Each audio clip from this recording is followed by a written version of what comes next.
Olá, graça e paz. Dando continuidade aos pequenos textos Grandes Verdades, essa semana nós vamos começar com uma pergunta que vale US$ 1 milhão. Não, ela vale mais. Ela vale a eternidade. A pergunta é: quem é Jesus? Essa pergunta foi feita em Mateus capítulo 16, no verso 13. Chegando Jesus à região de Cesareia de Filipe, perguntou aos seus discípulos: quem os outros dizem que o Filho do Homem é? Jesus olha para os discípulos e pergunta: quem as pessoas dizem que eu sou? Quem é Jesus para as pessoas? Eles responderam: alguns dizem João Batista, outros Elias e outros Jeremias ou um dos profetas. Eles disseram que Jesus era um dos profetas do passado. E é interessante notarmos que ainda hoje as pessoas sempre acham que Jesus foi um grande profeta, que Jesus foi um grande sábio, um grande mestre, que as palavras dele têm grande relevância. Mas essa resposta não garante vida eterna a ninguém. Essa resposta não garante R$ 1 milhão. Aí Jesus continua com seus discípulos: e vocês? Quem vocês dizem que eu sou? Tá bom, o povo acha que eu sou um profeta, o povo acha que eu sou um mestre, mas e vocês que andam comigo? Quem vocês acham que eu sou? E aí então, Simão Pedro respondeu: tu és o Cristo, o Filho do Deus vivo. Olha a resposta de Pedro: tu és o Cristo. Essa palavra deveria ter sido traduzida, mas ela não foi. Cristo significa Messias ou enviado. Pedro está dizendo: tu és o enviado, enviado, é claro, por Deus, e não só és o enviado por Deus, mas tu és o Filho do Deus vivo. Ou seja, o Senhor Jesus é o enviado de Deus e o Filho do Deus vivo. Se é o Filho do Deus vivo, portanto, é Deus também. Jesus é o enviado de Deus e é Deus.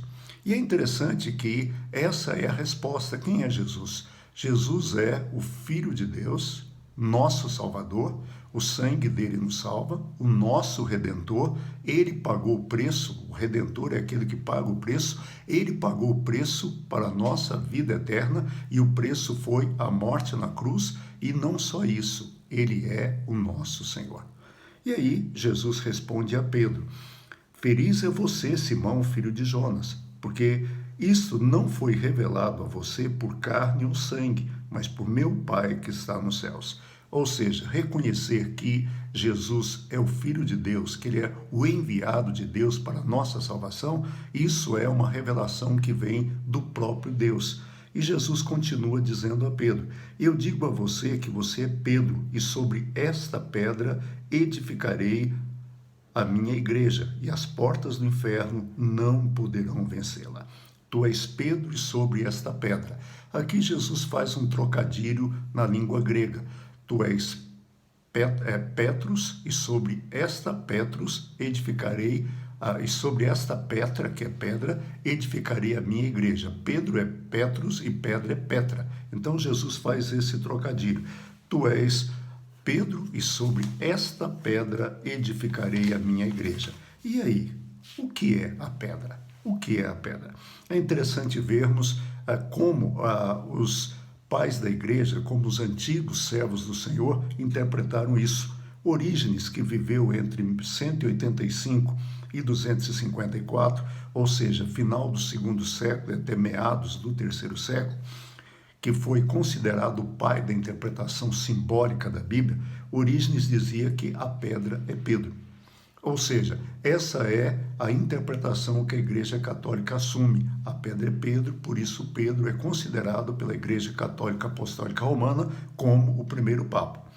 Outro pai da Igreja, Crisóstomo, que viveu entre 345 e 407, ou seja, meados do quarto século, início do quinto século, e esse Crisóstomo, João Crisóstomo, ele foi arcebispo de Constantinopla e era um grande pregador, tão bom pregador que ele era conhecido como a boca de ouro. E o sermão dele confrontava os desvios da igreja e da política, ou seja, ele era um homem que tinha uma voz profética. Para João Crisóstomo, a pedra é a afirmação de Pedro. Quando Pedro diz: tu és o Cristo, Filho do Deus vivo, Para Crisóstomo, essa afirmação é a pedra. E nós somos salvos porque nós confessamos que Jesus é o Cristo, Filho do Deus vivo. Mas Agostinho de Hipona, o Santo Agostinho, que é conhecido Agostinho de Hipona porque ele foi bispo da cidade de Hipona, que viveu entre 354 a 430, ou seja, meados do quarto século até quase meados do quinto século. Para Agostinho, a pedra é Jesus. Jesus é a pedra. Quando nós olhamos essas interpretações dos antigos cristãos, né, dos patriarcas da igreja, eu creio que só a interpretação de Orígenes não dá para a gente aceitar. Ou seja, Pedro não é a pedra. A pedra pode ser a afirmação de Pedro: tu és o Cristo, o Filho do Deus vivo, mas Jesus é a pedra. Jesus é a pedra, e o autor de Hebreus diz isso, né? Que lá no deserto Moisés bateu na rocha e a rocha era Cristo e da rocha saiu água. Então essa interpretação de Agostinho, ela é boa.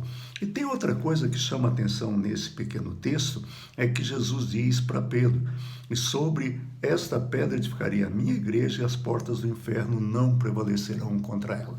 Sempre que uma igreja está enfrentando problemas, sempre levanta o irmãozinho ungido, abençoado, ele ora e fala: porque as portas do inferno não vão prevalecer contra essa igreja. Essa é uma interpretação totalmente deturpada.